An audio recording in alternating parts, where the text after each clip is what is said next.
อ๋อโดยแสดงว่าเฮาเบิ่งผิดจ้ะเนาะหันหน้าลงทั้งนั้นแม่น เอ่อตามระดับเขาอย่างไรคือลูกติ่งนี่แม่นอยู่ทางนี้วัดแบ่งครึ่งใช่ป่ะแบ่งครึ่งนี้แบ่งครึ่งตัวนี้นะอ๋อตัวเตะพุ่นตัวนี้ก็อัด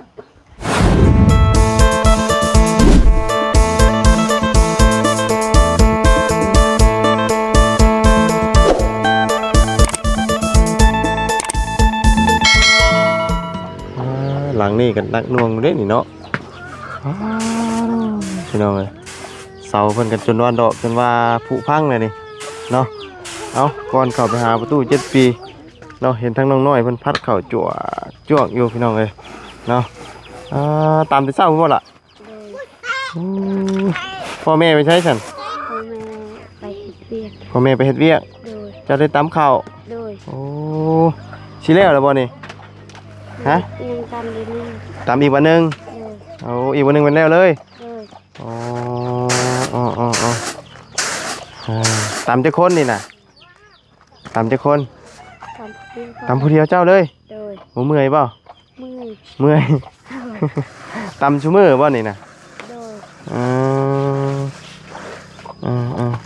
คือบ่ไปสีเอาฮะคือบ่ไปสีเอาสีห้องสีนะบ่มีเงินก็เลยตำเอาเอาพี่น้องเนาะตำข้าวปุอยู่นี่แล้วเนี่ยเนาะเอาก่อนอื่นกันสบายดีและสวัสดีพี่น้องกันเบิดสุขุสุคนพี่น้องกันเนาะพ่อทางน้องน้อยเพิ่นก็เลยย่างเข้ามาถามพี่น้องเลยอันนี้เฮือนเจ้าบ่ล่ะอันนี้เฮือนเจ้าบ่โอ้นี่นะผมนักหน่วงได้นี่เนาะหลังหญ้าที่นี่นอนกันจะคนนี่นะนอนนี่ด้วยเมื่อคืนเคย8 คนบ่อยู่นี่นะอันนี้ได้อันนี้ก็เมียนบ่มีเรือนไม่กินข้าวฮะเฮือนบ่นี่กะไผนอนน่ะมีใครนอนโอ้เอาไว้เครื่องนอน8 คนอยู่นี่นะเจ้าว่าลูกกกนะฮะอันนั่งกันบ่เอื้อยบ่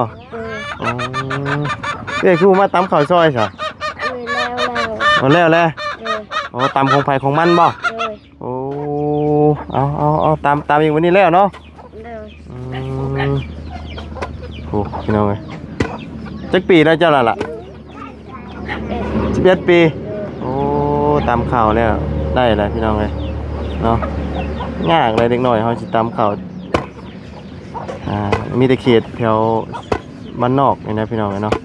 ที่ฮู้จักตำข้าวรอถ่าพ่อแม่เนาะตำอยู่เนาะ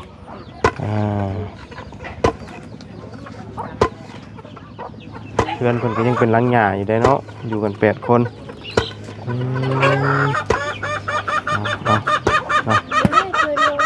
ไปเดี๋ยวบุญจะเข้าไปหาประตู7 ปีก่อนพี่น้องเลยเนาะถามข้าวน้องเพื่อนเนาะไปอีละฉันเอาขนมไปนะเอาน้ำเบาเห็นไหมขอจับขนมให้กินเด้อเอาเอาเนาะตามข้าวเป็นจังไดทั้งน่ะสร้างพักเที่ยงบ่นี่ชื่อM100มาไปให้เพื่อนพี่น้องเลยเอาเนาะมารอบเที่ยงพี่น้องเลยเพื่อนพักเที่ยงเลยดูเรียบร้อยแล้วนี่เนาะงามเฉยตึงอยู่บาทนี่พอดีเลยพี่น้องเลยแต่ว่าทรงนี่เป็นทรงธรรมดาเนาะทรงแบบว่าต้องมาฮอนงวดนี้อันนี้เพิ่นเฮ็ดกวมเลยบันไดนี่พี่น้องเลยเนาะเฮ็ดหลังคามุง2 ชั้นฝนมันจังบ่ได้ตกใส่เนาะแล้วระบบปูแป้นเทิงๆนี่เนาะแล้วระบบตู้สบายดีเอ้ยเนาะหน่อยบายดีมึงละซึ่งกระดาษเนาะลูกชายนี่ก็ได้เนาะบ่ได้ไปเวียกบ่ฮะบ่ไปเลยโอ้มือนี่เป็นอะไร6 นิ้วเนาะ6 นิ้ว เป็นจักคนเป็นอันแบบนี้นะลูกเจ้าน่ะ สาม 3 คน 3 คนก็ อ๋อมีแบบนี้เบิดเลย มีเลย โอ้มีอันว่าแบบว่า6 นิ้วเบิดเลย โดย ข้างหนึงข้างเดียวกันเบิดเลยบ่ โดย อืมผู้หญิงผู้ชายบ่ชวนหลายเป็นนะ ผู้ชายผู้หญิงบ่มี มีแต่ผู้ชาย ผู้หญิงลูกน้องก็บ่ได้ใหญ่นะ อืมโดยสร้างคนพักเที่ยงติผมพักกินข้าว ตามมากินข้าวก่อน โดยเจ้าได้พักกินข้าวแล้วบ่ เฮากินแล้วเอาผักปลา3 นิ้วหมูกิน ผักปลา3 นิ้ว โดย ปลายังน่ะ ปลาอยู่น้ำห้วยไปใช้มอง เจ้าไปใส่มอง โดย โอ้ หมูกินแล้วปลา3 นิ้ว โดยย่อสร้างเพิ่นดิ โดย ปูแล้วแป้นนี่เนาะ โดยโตแล้ว โอ้ไวอยู่ได้นี่ โดย เนาะงามเลยแล้วบาทนี่เนาะ โดย เนาะพี่น้องเอ้ยเอามีแต่เพิ่นขึ้นโค้งบาดนี้เนาะ โดย ขึ้นโค้งหลังคายิ้มแล้วว่าสร้าง กินได้กินเมี่ยง ฮะ กินตำเมี่ยง ตำเมียงม่วงบ่ แม่นมันกระปุ้น ไผตำน่ะ มาน้อย เอาเลยเนาะ จุ่มหาเตี้ยว อยากกินชมมะม่วงแล้วบัดนี้บ่สบายเมื่อคืนนี่พี่น้องเอ้ย เป็นไข่มาบนกระคืนนี่ ได้ ดีทอมียาติดในถุงคืนนี่ เป็นไข่เอาเนาะอันแป้นนี่เรียบร้อยหมดเลยเนาะ แล้ว ยังเหลือแต่ขึ้นโค้ง โค้งอันแล้ว อืม แล้วโค้งแล้ว มือนี่แม่นได้อันน่ะแล้วนี่แม่นได้วัดได้หยังบ่ สว่าง ได้บ่มื้อ ได้เฮือแล้วจะมือเลย มื้อนี่แม่นได้สั่งแผ่นอิหยังมาแล้วแม่นขึ้นเลยเนาะ แม่นแล้ว อ๋อ มือสั่งเฮือแล้วจะมือ มื้อนี่ได้สั่งเนาะได้วัดอีหยังเรียบร้อยเนาะโดยเอาแก้เพชรฉันเอาซื้อร้อยมาฝากสร้างเพิ่นกันนั่นก็ได้คนละขวดโดยก็ได้กินแก้เพชรพี่น้องเนาะผักจังหน่อยพุ่นเนาะโอ้นี่คนเข้ามานี่ว่าจะเฮือนเลยครั้งแรกแล้วเขาอย่างนี้คนเขาขึ้นครับมุงมัด น้อย บ่ได้เปียกเท่านั้นคันไล่ขึ้นเห็นคักแรกเฮือนประตูนี่ บ่ต้องเปียกเนาะบัดนี้เนาะ ต้องเปียกเลย แต่ว่าอ้อมนี่เฮาอ้อมเบิดเลยบ่ดีกว่านี่ได้ มันแหละ อันฝามันนี่นะไป เบื้องนี่แหละ แบบเฮาอ้อมแบบใดนี่นะแบบ สุดน้ำสร้างนั่นแหละ บ่อันนี้ได้อันนี้นี่เฮาต้องขังบ่เฮาต้องใส่อันแผ่นไม้ชะลาบ่นี่นะ บ่ได้ใส่บ่ใส่ลูกติง แม่แล้ว แต่ว่าเฮามุงอัน มุง ออกมา แม่แล้ว ตัวนี้ก็มุงนี่เลย มันมุงแล้วนี่ มุงเลยเนาะ มันบ่ให้เปียกกันเลย อ๋อ มุงมัน แต่ว่าตัวนี้ สลาตัวนี้อัดตัวนี้ เอาตัวนี้ก็อัดบ่ แม่น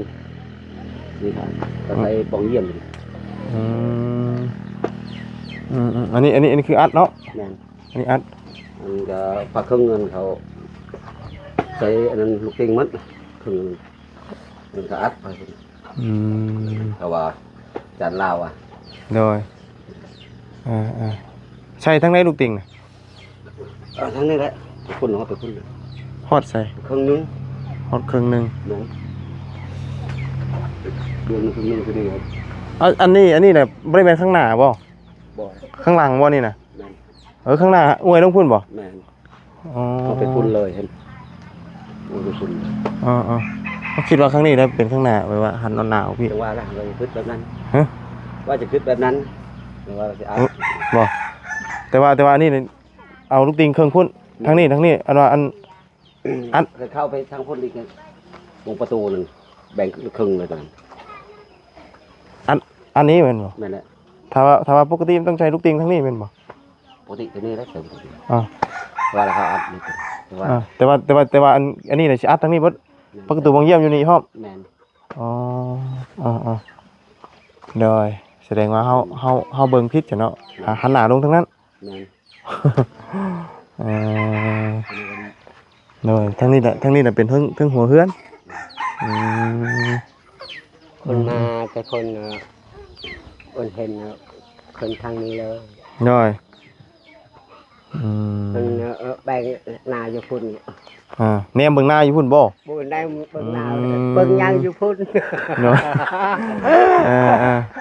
โดย บนนั้นน่ะเขาอัดเป็นครึ่งนึง อัดเป็นครึ่งนึง แม่นยันมันลมมันแห้งมันพัดจะเปียกหมดลมมันแห้งมันมาที่พุ่นมันไหลเพิ่น โดย มันได้ครึ่งนึงเป็นมัน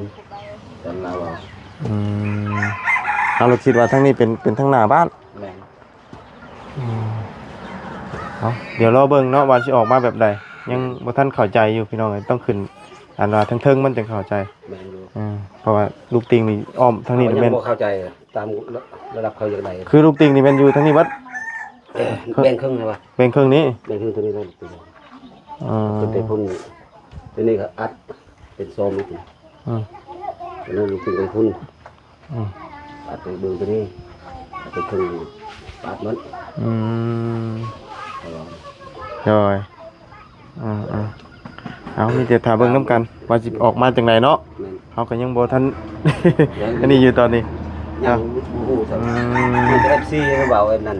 น้อยเนาะอันนี้คนเข้ามาไว้ได้เนาะ แมน คนไว้เช้านี้ประตู ตอนเที่ยงมันสิแล้วครับกับว่าแล้วปูนี่ถ้าเขาเอาไว้อยู่ตารางเรือนยันว่าจะนั้นมันคด มันเปียกมันอย่างเนาะ แมนมัน คนมาไว้ มันไว้อยู่ในมันห่มนึง คนน้ำกันบ่กับลูกชายน่ะลูกเขาเฮ็ดลูกหลี ช่วยกันเด้อช่วยพ่อเด้อ นี่กับเรายังไม่ก็จัดระดับเลยวันทำเองเฮ็ดนางเฮือนน้องน้ำน่ะว้าครับลงมาจากรถเลยกับทีมนั่นมันกรอบหมด บ่ ระบากเขาว่าเขาปูเฮ็ดกัน คือนี่เฮ็ดสบายบ่ แม่นแล้วมีแต่ชื่อหมดตัวนี้ มันชื่อเนาะ ตัวนึงมันบ่หลายดอกสบายเลย น้อยยอมรับแล้วเขาดูดีนึงแบบอะไรนั่นก็บอกเขาแล้วที่มันเรือไม่นั่นก็อาเมนไว้ทิมสายตัวนี้ไว้กิกะแล้วใหม่ เก็บนะเนาะ เก็บเอาไว้ เก็บ อะไรนึงเรือนั่นก็อยากใส่นะไว้บนคักแล้วมันนั่นก็ดังไฟก็แล้วแต่ปูแป้นแล้วแต่เช้ามันบ่แป้นนี่ แม่นเมื่อวานนี้ แล้วแต่วันนี้เลย แม่นซ้ำนี่บนขั้นใดนั่นได้ซ้ำ โอ้ยซ้ำบ่คันใดหั่น แม่นแล้วมันจะค้ำเลย โอ้ ถ้าเราอยู่ท่าเวียกเลยยังนำให้แล้วเฮ็ดไวๆแล้วนั่น ให้มันเร็วไว แม่น เนาะ แม่นแล้ว เพราะว่าช่วงนี้ก็ฤดูกาลเฮ็ดนาเฮ็ดนาเนาะไปก็ได้เฮ็ดให้เฮ็ดสวน มันก็พอละน้อยมันก็อยู่ไถนาเนี่ย ไถนาแน่ แม่น อ๋อปลูกได้บ่ข้าวเจ้านั่นปลูกได้ ลูกละเช้านึง ปลูกเช้านี่แล้วหรือบ่ ชอบนึง โอ้ปลูกป้านเลยเหรอวะเพราะว่า ตัดทุบ เลือดเอางว น้อยร้อยนี่ร้อยนี่ประตูนี่ ประตูนี่ร้อยนี่จะได้มีแห้งยกไม้เจ้านะเนาะประตูลาย ประตูลายบ่ ประตูลาย ลายเบิดกระตรงกระโตบ่ ประตูลายหมดประตูนี่เป็นเชือแล้วอยู่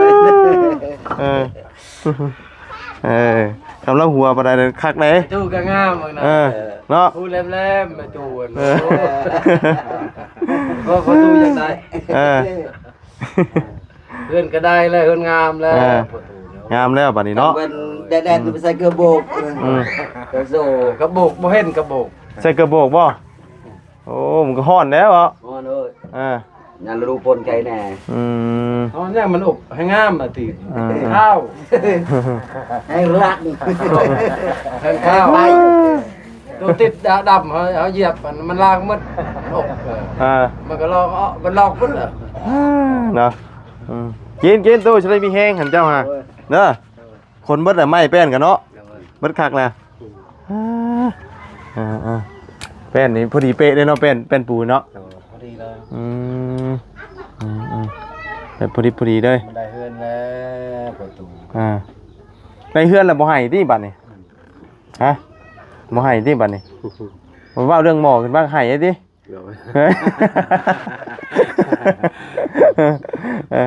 บ้านเรากับเรื่องอะไรกันแล้วต้องนำบ่บ้านเรากับเรื่องอะไร ตั้งก็หมายเปล่าหน้าหน่อย มันจะรังนะ ไผเนี่ยเอาไผอันว่าผมเจ้านี่เอาชื่อหยังเอาฮะ หน้าเหมือน ฮะ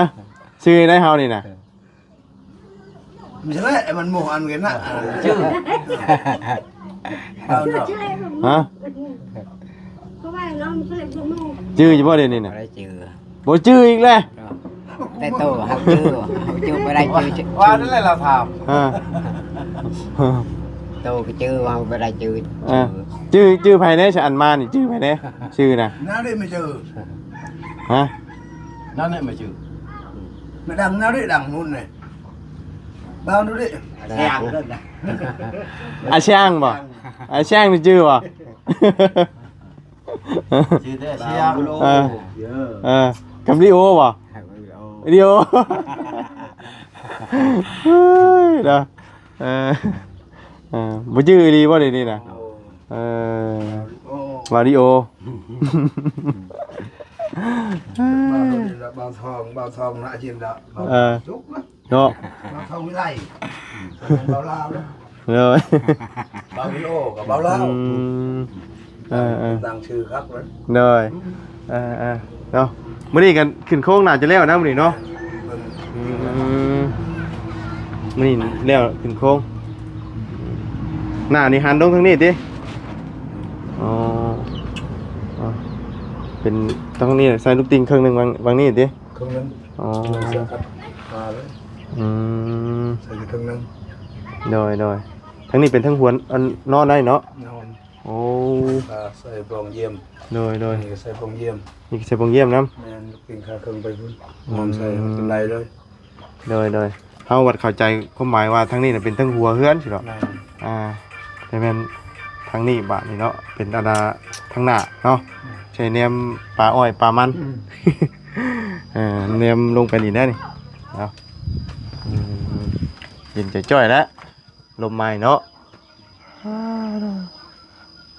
มื้อนี้คือสิบ่ตกดอกฝนเนาะ โอ้เด็ก เดดมื้อนี้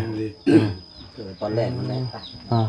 นั่นเนาะเยอะนั่นเนาะ เบิ่งอันน่ะนี่ก่อนโอ้ไม้ยังหลายอยู่เนาะไม้เนาะ จะมาเส้น18 จะไม่18อันนี้นี่เป็นทรงอันน่ะธรรมดาเนาะธรรมดา แม่ผมบอก คักพี่น้องพอดีงามเนาะงามเลยเรือนหลังนี่นะแปลว่าความกว้างมันได้7เนาะความยาวมันได้5เนาะมันพอดีไหมว่าบ่ต้องต่ออันคือมันเนาะมันพอดีเด้อเอาเนาะกำลังอันน่ะพักเที่ยงเนาะป้าซะเอาไปป้ายเด้อโดยเดี๋ยวยังว่ากันใหม่เนาะโดยคอนแดดเจ็บหัวก็ได้แดดแห้งเนาะกินยาลงไปเบิด3 เม็ดนะพี่น้องเอ้ยยังเจ็บหัวอยู่เมื่อคืนนี้ไข้หนาวสั่นเลยพี่น้องเอ้ยหนาวสั่นยึกโชคดีที่ว่ามียาติดกระเป๋าถ้าบ่มียาติดกระเป๋าเนี่ยโอ้พี่น้องจักสิเป็นจังไดเนาะไปซะพี่น้องมีแต่สำหรับคลิปนี้บ่าวบุญกะล่ำลาเด้อสะพี่น้องเนาะพบเจอกันใหม่ขอบคุณไปพี่น้อง FC ที่เข้ามาติดตามนะครับชมพี่น้องเนาะไปแล้วพี่น้องสบายดีไปฮ้อนหลาย